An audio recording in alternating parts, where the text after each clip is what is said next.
UKLO 1 year masters. No IELTS required up to 5 years visa. High visa success rate.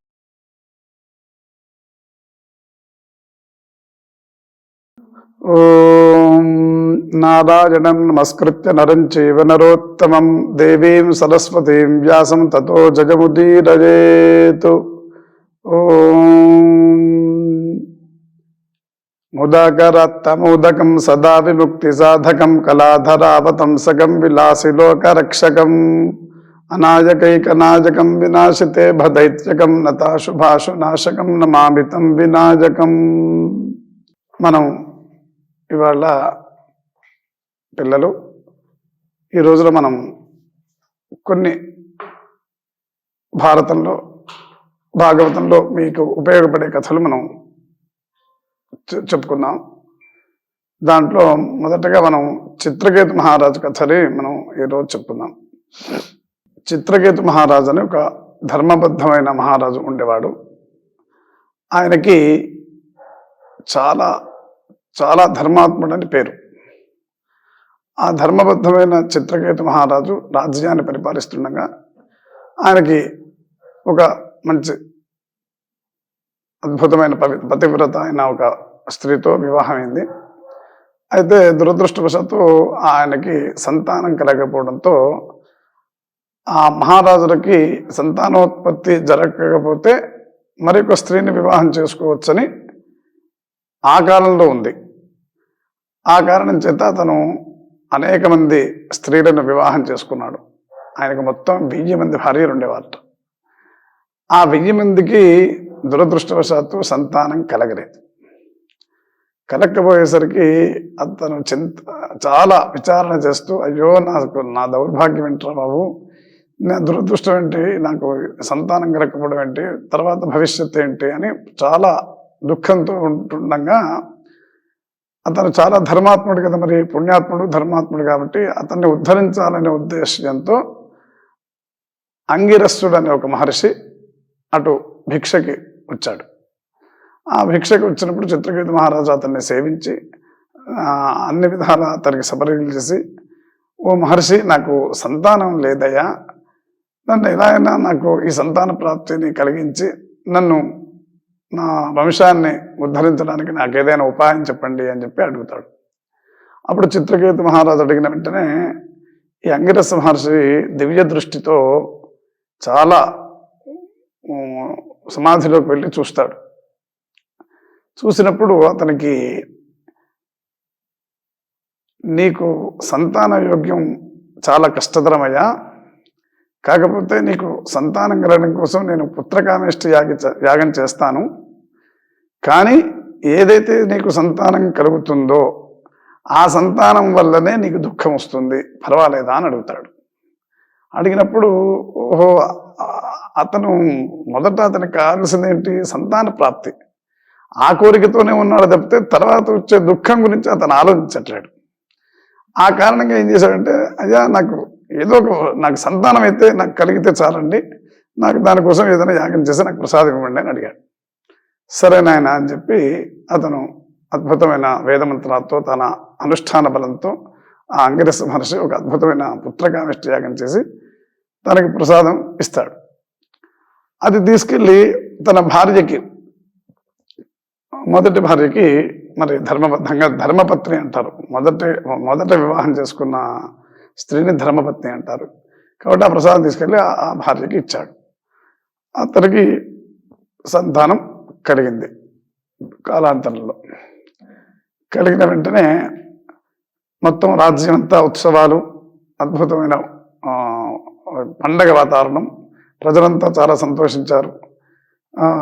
Chitraketu మహారాజు కూడా చాలా సంతోషభరితంగా, చాలా సంతోషాన్ని అనేక మందికి దానాలు ధర్మాలు, గోవుల్ని దానం చేస్తూ, స్వర్ణాలను దానం చేస్తూ, ఆ సంతోష సమయంలో అనేక మందికి దానాలు చేస్తూ చాలా సంతోషంగా గడిపాడు.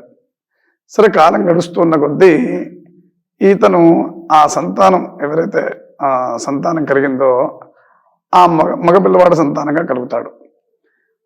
ఆ సంతానాన్ని ఎవరైతే ధర్మపత్ని కన్నదో ఆవిడ దగ్గరే ఎక్కువగా ఆవిడతోనే ఉంటూ ఉంటాడు. అప్పుడు ఏమవుతుంది మరి, మిగతా 990 మంది భార్యలకి ఆ సంతానం మీద ఒక అసూయకరమైన ద్వేషం ఉద్భవిస్తుంది. వీడు పుట్టినందువల్లే కదా మమ్మల్ని అందరినీ పక్కకు పెట్టి చిత్రకేతు మహారాజు ఆవిడ ఒక్కదాన్నే చాలా ప్రేమగా సంతోషాన్ని ఇస్తూ ఆయన సుఖాన్ని ఇస్తున్నాడు, మమ్మల్ని అందరినీ నిరాకరిస్తున్నాడు, మమ్మల్ని నిర్దయతో చూస్తున్నాడు అని చెప్పి వాళ్ళకి అసూయ ద్వేషం కలిగి కాలాంతరంలో అంటే ఒక యుక్త వయస్సు ఒక 20 సంవత్సరాల కొడుకు అయిన తర్వాత ఈ ద్వేషం పెరిగి ఏమైందంటే అతన్ని విషమిచ్చి చంపేసంత ద్వేషం పెరిగిపోయింది. అంటే ఇప్పుడు మనం చూడవలసింది ఏంటంటే ఇక్కడ అంటే అసూయ ద్వేషాల వల్ల ఎంత అనర్థం జరుగుతుందో ఇప్పుడు మనం దీన్ని బట్టి అర్థం చేసుకోవాలి. ఎప్పుడు కూడా ద్వేషాన్ని అసూయని పెంచుకోకూడదు. మనకి ఇష్టం లేకపోతే దూరంగా ఉండాలి తప్పితే ఆ మనిషితో మనం ఎప్పుడు ద్వేషం పెంచుకోకూడదు, అది మహాపాపం. సరే, ఇలా జరుగుతున్న క్రమంలో వాళ్ళందరూ కలిసి ఈ పిల్లవాడికి విషం ఇచ్చి చంపేస్తారు. చంపేసిన వెంటనే ఆ చిత్రకేతు మహారాజు ఇంకా చాలా దుఃఖంలోకి వెళ్ళిపోయి ఇంకా చాలా భయంకరమైన దుఃఖంతో ఉంటాడు, చాలా విలపిస్తూ ఉంటాడు. ఆ శవాన్ని అట్లా పెట్టుకొని విలపిస్తుంటే సరే మొత్తానికి అప్పుడు మరి చెప్పాడుగా అంగిరస మహర్షి, ఆ పుత్రుడి వల్లే నీకు దుఃఖం కలుగుతుందని చెప్పాడు కాబట్టి మళ్ళీ ఆ అంగిరస మహర్షి నారద మహర్షిని తీసుకొని ఆ సన్నివేశం దగ్గరికి ఆ ప్రదేశానికి వస్తాడు. వచ్చి నానా చిత్రకేతు మహారాజా, నేనే ఈ పుత్రుడికి నీకు పుత్ర సంతానం కలగడం కోసం నేను యజ్ఞం చేసి నీకు ప్రసాదం ఇచ్చాను, నన్ను గుర్తుపెట్టావా అని అడుగుతాడు. అప్పుడు ఆ మహారాజు అంటాడు, నువ్వెవరో నాకు గుర్తులేదు. ఆ దుఃఖంలో అసలు ఏమీ పట్టించుకోడు అనమాట. సరే మొత్తానికి నారద మహర్షి కూడా వస్తాడు కాబట్టి మరి నారద మహర్షి అంటే ఆయన చాలా విశేషమైన మహర్షి, స్వయంగా పరమాత్మ అంశ అతనిలో ఉంది కాబట్టి అతని పుణ్యఫలం, అతని యోగ నిష్ఠ, దాంతో వాళ్ళు చాలా మహర్షులు కాబట్టి వాళ్ళు ఏం చేస్తారంటే ఇతను గుర్తుపట్టట్లేడు, ఎంత చెప్పినా వినట్లేడు, ఇతను ఉద్ధరించాలనే ఉద్దేశంతో ఆ పిల్లవాడితో మాట్లాడతారు.